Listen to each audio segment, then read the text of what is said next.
Hey, what's going on, everyone? This is Dr. Noah Liu, another episode of our Facebook Live, where we bring in many different topics all around real estate, which is my passion and Tom's passion as well.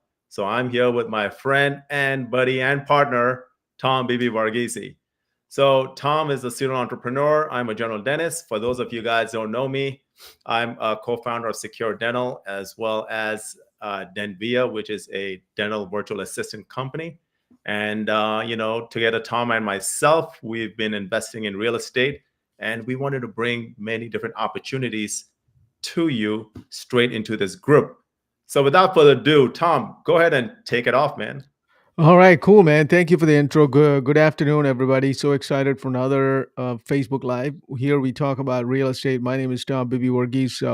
I'm a serial entrepreneur, also invested in several real estate projects along with Dr. Noah Liu here.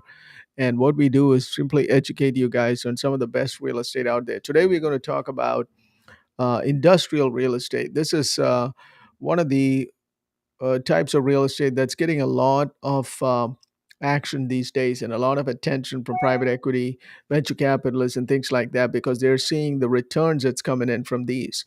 Now, if you think about the last few years, people were running after apartments, right? So Mhm. everybody were like, man, let's buy multifamily. And people have like so many of these guys on multifamily on Instagram, on YouTube, on Facebook. Everybody was into multifamily, and many of you probably paid many thousands of dollars to get into courses and take courses and become and meet gurus who are multifamily that enrich themselves, but not you, right? So people got into many deals, they're suffering, they're not getting the returns, and rightly so, because when there is a lot of people going after a few set of assets, the prices get driven up, right? So when the prices Mhm. get driven up, you're not going to get the best deals.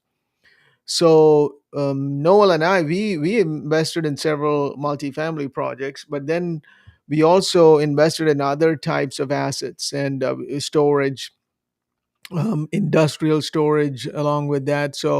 And we found that industrial is something that is not uncovered yet. I mean, it's people are only finding out about it. The returns are great. There's little to no maintenance. Mhm. There's so many advantages to it. So Noel and I, we talked about this last, I think the last couple of weeks ago, about some opportunities we have, and we just wanted to talk about the questions that some of you asked and the other questions as well. So Noel, did Perfect. you want? Yeah. Yeah, I got those questions here, Tom, by the way. So I'm going to start asking, so a little bit one at a time. Question number one: what is a flex industrial? For many Yeah. of our newbies who have no idea about real estate, what is that? Right, it's a great question. So flex industrial is basically when you think about industrial, when we say industrial, you're thinking, man, there's some heavy machinery, this is some warehouse that's Mhm. somewhere, some cranes. No, that's not what we're talking about here. And when we talk about flex industrial, that's a newly coined term, flex industrial, meaning it is a place that is a warehouse. At the same time, it's got a couple office rooms in there where potentially your contractor, your HVAC guy who comes to fix the things at your house, he wants to put all his stuff in there and he wants to have a nice office potentially and operate his business out of there. And that's why it's called as flex. Sometimes you can take that wall off and just make it into a warehouse. So that's why that flexibility is there. So that's why it's called as industrial flex. These are probably 1,000 square feet to 1,500 square feet in size. So let's talk about the other industrial. One is the big old industrial like we see on the highways, next to highways, like Amazons and Yeah, right, like the really big, like 20,000, 40,000, 100,000 square feet. right. So These those are are, little guys, right? yeah, those are warehouses that are owned by these large corporations that Mhm. enable them to ship their items, like Amazon, Walmart, for example. And These this are is like, not what we are talking about. this is not what we're talking about. We're Right. talking about industrial storage spaces. It's called flex again. Mhm. Flex spaces that's got maybe about 40 units in one of them. That means 40 different tenants. It could be 30 units, 30 different tenants. And everybody is paying monthly rent and they don't have a problem paying it because it's not that expensive. To rent one of these is probably like $1,000 a month. And who are some of these typical tenants in these spaces? Yeah, these are painters, HVAC guys, plumbers. They're basically Uh-huh. operating their business out of that facility. And then the other question I got here is I've written down, what is the investment like in these kind of flex industrial You mean spaces? the returns, right? Correct. So how much of investment to put in and how much of a return we're looking at? We don't need to get into the IRR because every deal is different. But Yeah. what would be the return like on a general grand scheme of things?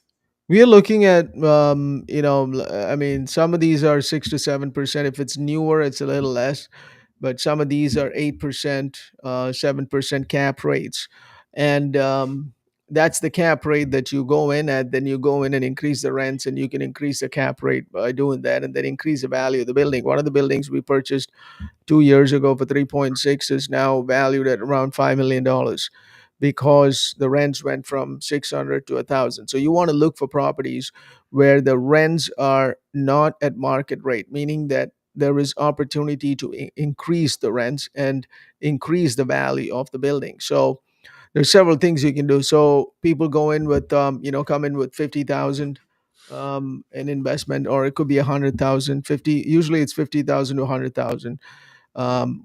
and individually. And then I think in that industrial, one of them that we did, we have 20 people in there who put in Right. between 50 to 100,000. The other one was with the different partners that's in the deal. How are the partners treated? Is it passive? Is it active? Is it a syndication or is it a partnership?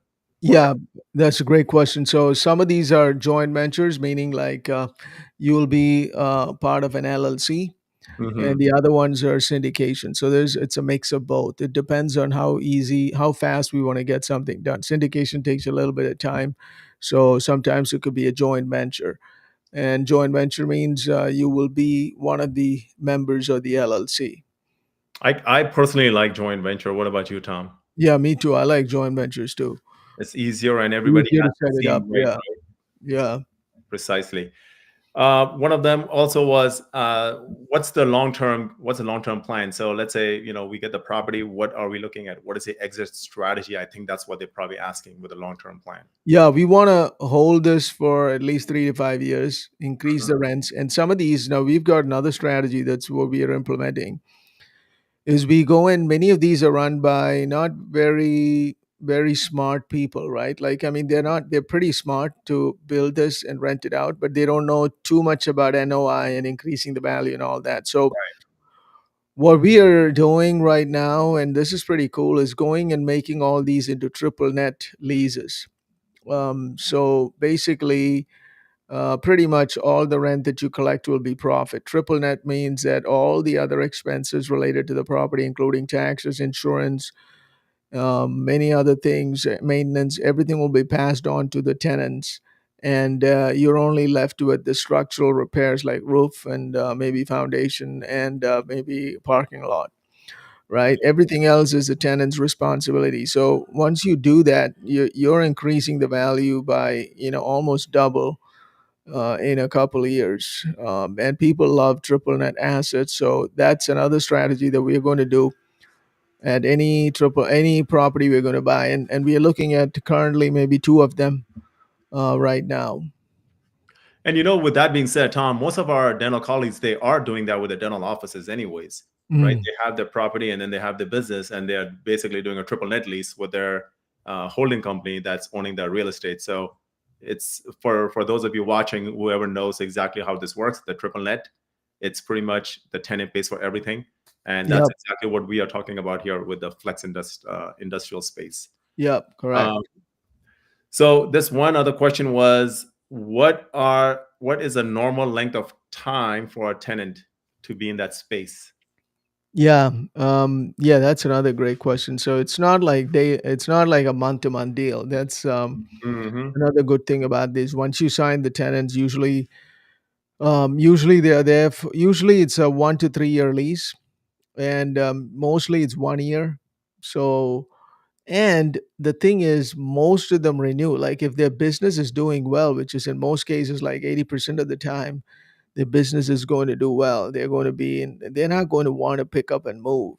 So they're Right. begging to stay there. They're not, it's not like we are going and asking them. They're like, hey man, I'd like to stay here because all my stuff is here. I don't want to pay a moving company to move Mhm. everything. In fact, what they will be asking for is, can I rent the other space too that is adjacent to this?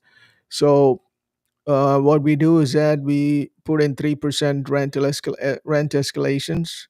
So if he wants to renew, it could be a 3% more than what he was paying. And you know what I like about these spaces? It's a business, and the space is backed up by the business, Right. right? As a personal guarantor kind of deal, right? Hmm. So, so do we do personal guarantees in these kind of spaces, or is it just a business backing it up? No, some of these are based on the business. It is a personal guarantee. They're signing So they're on signing the on it too. on the deal. Yeah, and these are. I mean, like a 1 year lease for $1,000 a month. It's $12,000, right? So it's not like a big burden for them. Even if they mess up, they can pay out of pocket. Right, right. Besides trades, who else can rent this space? Can somebody be a retail in this space? Yeah, retail, e-commerce people. A lot of e-commerce people actually rent those space, and they park this, put the stuff over there, and ship it out of these spaces. So e-commerce is another huge opportunity. Cool. I think I've covered most of the questions here. So some of the questions that I personally had with this kind of space was in terms of investment. What are some of the deals that we have, and does a person who are investor, do they need to be local in that space wherever that deal is located, or can they do it out of state? They can do it anywhere. I mean, I started investing first out of state. I mean, first fully. I mean, my own property I bought in the state, but everything else I did as partnership was out of state. So it doesn't matter. So that's another way you can take advantage of the growing economies of other states. And right now, the deal that we have is in Savannah, Georgia, which is actually a booming town. It's going bonkers Great over there. market. And we already have a property over there. Right now, we are looking at another one that's similar to this and with an opportunity to expand and build and all that. Mhm. So, if anybody's interested, reach out to Dr. Noel or myself. We'd be happy to give you more details on that. Yeah, ladies and gentlemen, we have a couple of deals in the pipeline that we are looking at right now. Again, we did have like a few deals back a few months ago, but the numbers did not span out very well. So we just kind of let it go. And we want to make sure like any deal that we present here as opportunity, the numbers stack up. And that's one Mm. of those biggest criteria that we like to look at. So we have a couple of them in the pipelines for sure. If you are interested or you want to invest with us, definitely hit us up. It's a great opportunity for these industrial, multifamily. I'm in one of those deals. It's okay. Like Mm. one of them is barely surviving. The other one, I think, kind of shut down and went under. So, Yeah, so that was one of the unfortunate events, with multifamily. it's sad. Mhm. And the problem is, who's on a team? Who are the track records? Like we always say, always bet on the jockey, not the horse. Horse. Yeah. And that's exactly what happened. Like Tom said initially at the start, that most of these guys, they went to some guru, they got trained over weekends, they joined their mastermind, they joined their course, and they thought they could undertake it. When we do industrial, when we do these spaces, it's not only our track record, but it's also guys who have been in the space that we leverage our track record on, that we leverage our expertise and experience on. So it's like we bring in those guys as well into the mix. So in this way, we all know exactly what's going on. And lastly, Tom and I, we both have skin in the game. Right. Yeah, so definitely, guys, reach out to us. We just want to take an inventory of whoever is interested, and then we will let you know more details as it comes along. Yep, absolutely. So with that being said, you have any other things to add on, Tom? No, that's about it. Tomorrow is Valentine's Day, so happy Valentine's Day, everybody. All right, good stuff. Good stuff. So we're gonna land the plane here. So thanks for joining in. We're gonna keep it nice and short. And until next time, we'll see you next week. All right, Yeah. guys. Bye, everybody.